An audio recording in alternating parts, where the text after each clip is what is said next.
Today I wanted to talk about Gundam Evolution, probably one of my most anticipated multiplayer games that has recently started its network test. So, what exactly is Gundam Evolution? Well, it's a free-to-play class-based hero shooter. Pretty much Overwatch, but anime AF. There's no preset roles like Overwatch, so there's no DPS, tank, and support roles that you have to queue for, and it's 6v6 with multiple game modes. This game is incredible. I really recommend it so far, just as like an early thought for a TLDR if you just came here to see how it is. So how do you actually get access to the game? Well, there's a few different ways currently. First, you can just head over to the Steam store, link will be in the description below, and request access. Unfortunately, right now it is both only PC exclusive, and you have to live within NA. It is kind of weird because they have the default to Asia servers, so those are up, but even Asian players cannot play, unfortunately. Or you can watch a streamer who has drops for the game. I think there is a list that the official Gundam Twitter has tweeted about.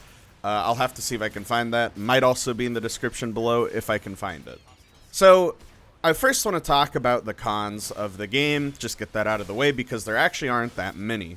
Balance issues. Barbados is actually fucking nuts when you learn his combo. Sazabi is a tank who can just straight up nuke people. There's definitely a bit of balance problems within the game, but I mean, again, it's a network test, not a gameplay test.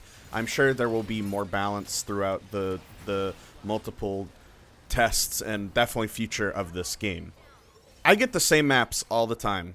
All last night when I was playing, I played for about 4 hours. I literally got the same map like 6 times, and I only played like 3 other maps past that. Definitely could use some map prioritization. Maybe if you play a map, it removes it from the pool for X amount of games. Kind of similar to how Valorant does it now.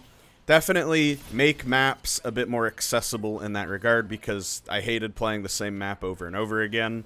Personal preference here, but I felt like the 6v6 was too crowded. I also felt that way with Overwatch. I think the game could definitely benefit from 5v5. I think the maps definitely would promote 5v5. It kind of feels like the maps were made for that, and then they made it 6v6 later. It's very chaotic, like very, very chaotic in that regard. And that's going to lead us into the first pro, which is the game is very fluid. In fact, the chaos, that the aforementioned chaos, kind of plays into the gameplay itself. It's very fast-paced. The time to kill, very quick. The map flow, you know where people are going to be coming from. You can read the actual map flow of the game. And like I said, it's just very quick. And the game modes promote that fluidity. So it's like, it's constantly just battles, battles, battles. Whereas like Overwatch, a lot of the time, there would be a lot of like dead air. This game does not have that, or at least so far. Maybe people aren't good enough to really not W key. I don't know. All I know is this game is very quick, and it is very fun in that regard. The sound design is one of the best as well out of any game I have ever played. And I'm not talking specifically about like audio cues, even though that is very high up there with the sound design. I'm talking about like the actual ambience, the noises that happen around you. It really does make you feel like you are in a mech. You just feel anime playing this game. Like seriously, there's just some hit noises, there's some like dashing noises, walking noises, thrusting noises. It just overall it's very immersive in that sense, and I don't usually think about that when I play video games, but when I played this game, I was like, man, you just feel like you're in a mech. And there's great audio feedback, too. Like, when you're shooting a gun, you know you're shooting a gun. And like I said, when you hit a headshot, you know you're hitting a headshot. Just ultimately, like, seriously, very, very good weapon and mech feedback from what you're doing action to action. And every Gundam is really unique. I know I said they didn't have, like, preset roles, but you can tell Gundams were made for specific roles, even if they're not split up that way.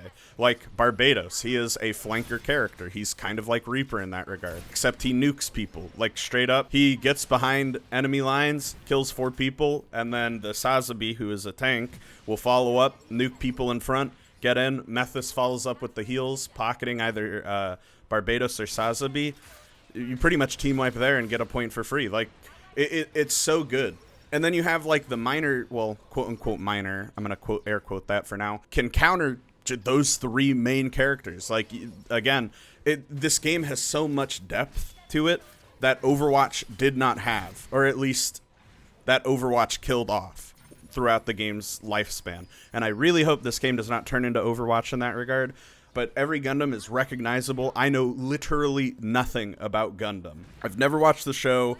I only have friends who like build the mechs, and I've heard offhand comments about it.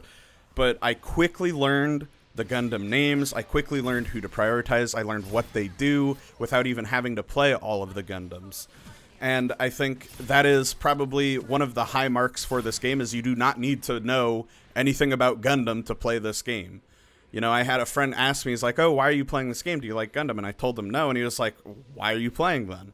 And it's like, it's a very fun, fast FPS game. I am in love with this game. So my final thoughts on this, it's free to play, so that's going to at least contribute to a very moderate to hopefully popular, very large player base. It's definitely like a direct competitor to Overwatch 2. I think it has extremely great performance. It's on Unreal 5, so even computers like, 10 years, maybe not 10 years, but definitely older computers can run this game at 60 FPS. So overall, just play the game, play it yourself. Thanks for listening, guys. Peace.